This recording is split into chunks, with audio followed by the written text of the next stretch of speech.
When I was younger, I thought that I was born without confidence. I was doomed to being awkward and uncomfortable for the rest of my life. And if this sounds like something that you've experienced, here's what I gotta tell you. Confidence is something that I thought you were born with. I would look at other people and I would see how confident they were and I would be jealous. Any conversation with another human being, I would feel awkward and uncomfortable.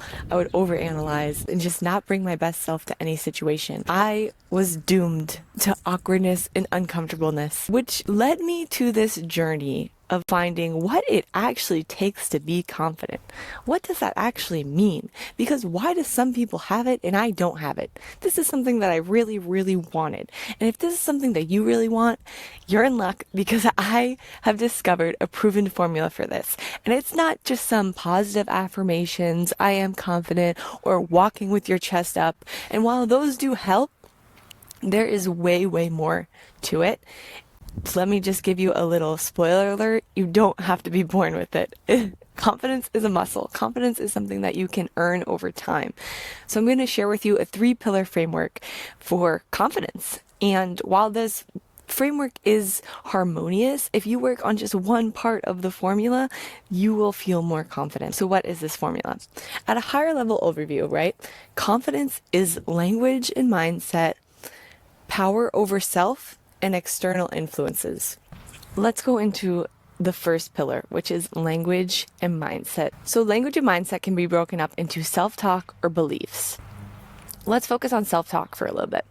When you have positive self-talk, you feel better about yourself. When you have negative self-talk, you feel worse about yourself. Every situation is harder. Positive self-talk allows you to expand and to be more and to get over the situation, to really find the best in you and to be your own best friend in your head. Negative self-talk is what's keeping you feeling that awkward uncomfortableness and replaying every situation in your head. Why did I say that? Why did I do that? What's wrong with me? Why am I like this? Trust me, been there. I know a lot of negative self-talk. Luckily, your self-talk can be rewritten. And this is a whole nother video in itself, but I'm going to move on to beliefs right now because we're just going to do a higher level overview of this framework. So in beliefs, that can be broken down into growth mindset or fixed mindset. And a subsection of that is limiting beliefs. What really started to change my reality for me was growth mindset. I used to have a fixed mindset. Like I said in the beginning of this video, I thought I was born without confidence. I thought you're born the way you are, and that's it. If you're not born into rich and successful family, you're not going to be rich or successful. If you're not born an artist, you can never make art. Stuff like that. If you think that there is a skill set or a personality trait that you cannot learn, that is a fixed mindset. When I developed a growth mindset, that's when everything changed. I realized anything that I want to do can just be learned. I can do what anyone else is doing. I can replicate it and I can be that person. So growth mindset is huge for confidence because when you're developing your confidence, you need to realize that confidence is a learned trait. And when you realize that, you're starting to move towards a growth mindset. Next, I mentioned limiting beliefs, and this is beliefs that hold you back. A belief about the entire world or the belief about yourself that is just limiting, that keeps you stuck. The limiting belief that I had for a while was in order to be confident, I needed to look a certain way. That's a limiting belief. That's not even true, but I would tell myself that. So there's a lot of limiting beliefs. This takes a lot of reflection on your own part to see what's holding you back. What are you believing that you're not questioning that's actually limiting you into feeling stuck?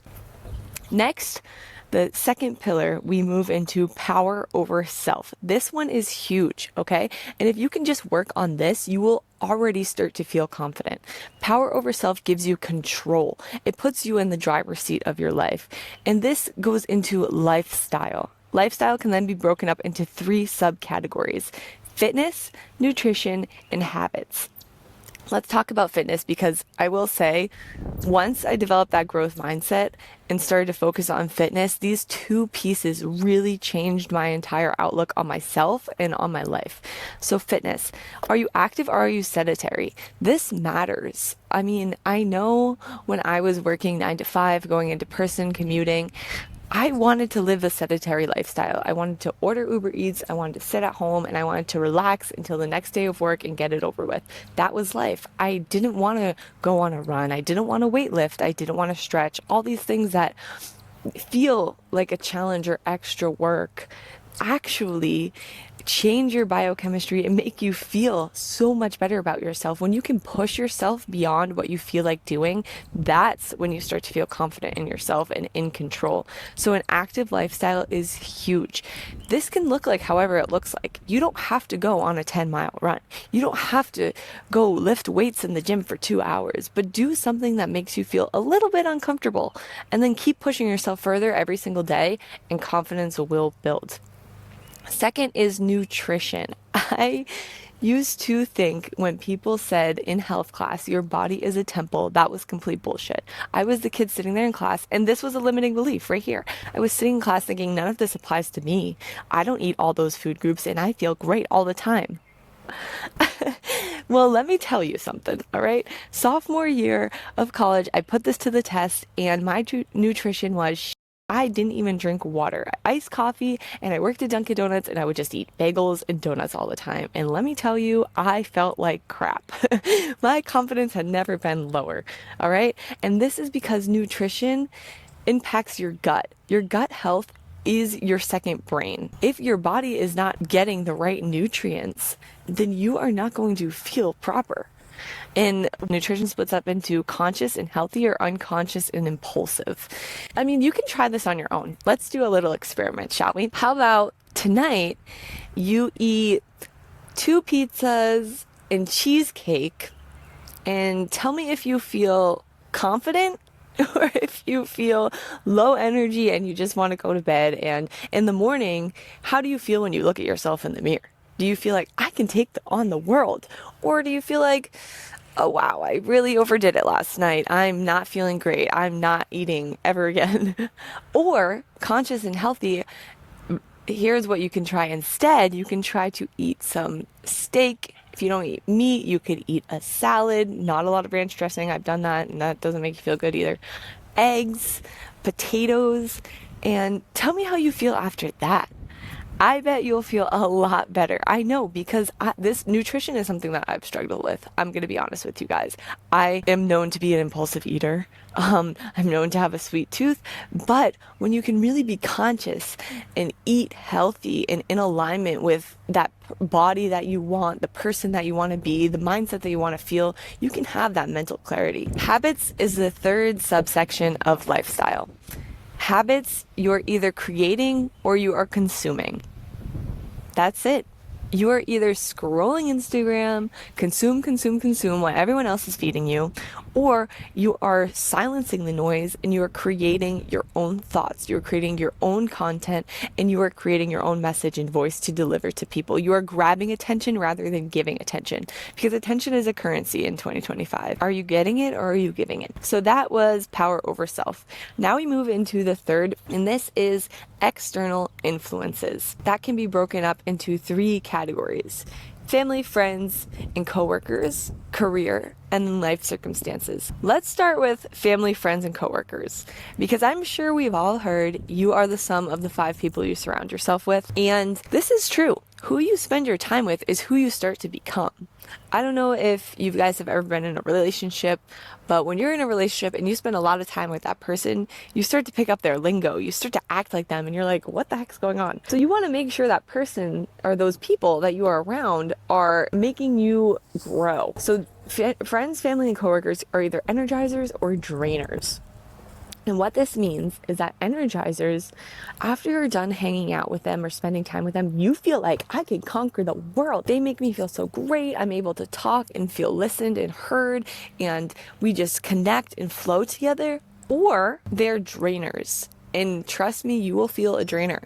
When you leave their presence, you feel like, wow, I feel terrible. That was not fun at all. Or all they do is complain. They don't even listen to me. Or they're always passing judgments. All these things, you feel drained of energy. And this one's really hard because sometimes you need to distance yourself from the people closest to you.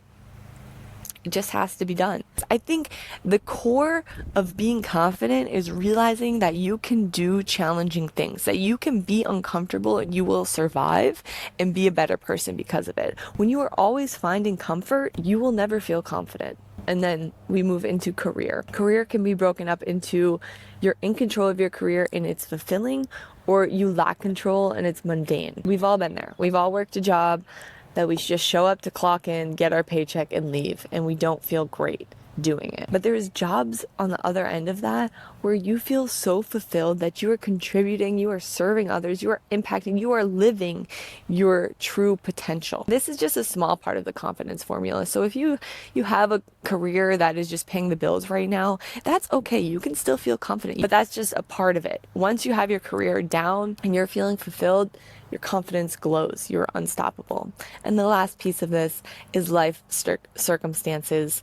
And it can be broken up into, are your needs being met or are you in survival mode? And guys, I should just make a whole video on this because this is a huge topic here. Needs met. This is a concept I've learned from Tony Robbins. Needs met comes down to the 6 human needs. The 6 human needs. These are certainty, uncertainty, love, connection, significance, growth, and contribution. Those are the 6 human needs, and we are actively doing everything in our power to meet those needs. When something meets 3 of those needs, it becomes an addiction, whether it's positive or negative. When you can understand this, you can control your life circumstances. You can control how you view your life, the habits that you do, and actually find confidence in yourself when you understand yourself and why you do what you do. Survival mode is tough. Survival mode. This is a place in life where you feel that you are behind, that everything you do is working towards just meeting your basic needs, just getting enough money for food, for bills, for life. When you're in survival mode, you're not excelling in life. You are not finding your purpose and caring about this confidence formula because you're literally trying to make ends meet. You are just trying to survive. Every single day you wake up in this survival mode, just go, go, go, go. I need to do what I gotta do just to make it to the next day. Survival mode does not make you feel confident. Survival mode makes you feel fearful, scared, terrible. And I have been there for a long time. If you're in survival mode now, know that it doesn't last forever and know that there are things that you can do to get out of it. But power to you if you are, and it won't be like that forever. So guys, this is the proven confidence formula, and it has the 3 pillars of language and mindset, power over self, and external influences. I hope you guys put this to work. Let me know in the comments which one you're primarily focused on, and I'll see you guys in the next one.